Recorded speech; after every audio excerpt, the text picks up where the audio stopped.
malipo ya wale waovu wanaopigana na Mola Subhanahu wa Ta'ala na mtume wake, bimaana wanaenda kinyume na maamrisho ya Mola Subhanahu wa Ta'ala, kwenda kinyume na maamrisho ya mtume sallallahu alaihi wasallam, na kufanya uovu katika nchi. Kisha ni waovu wanafanya uovu katika nchi. Ndio andiko la Biblia limesema nini? Ikiwa mtu ametenda dhambi impasayo kufa, lazima wawe ni waovu. Kufanya uovu katika nchi ni kuuawa au kusulubiwa. Ni kuuawa kisha wakawa ni wenye kusulubiwa, au kukatwa mikono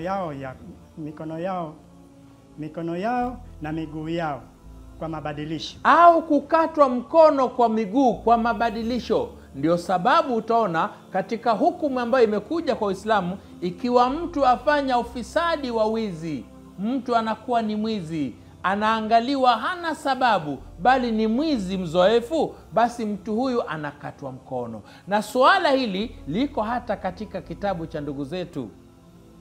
Mkono ukikosea ukate,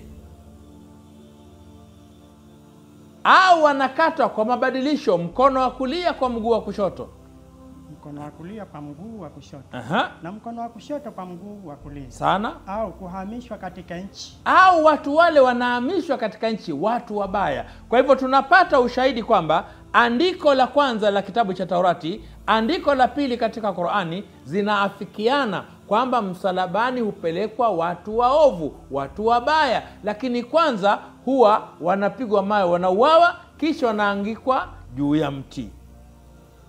Je, Nabii Isa bin Maryam, Yesu mwana wa Maryam, alikuwa na sifa mbovu kiasi ya kupelekwa msalabani?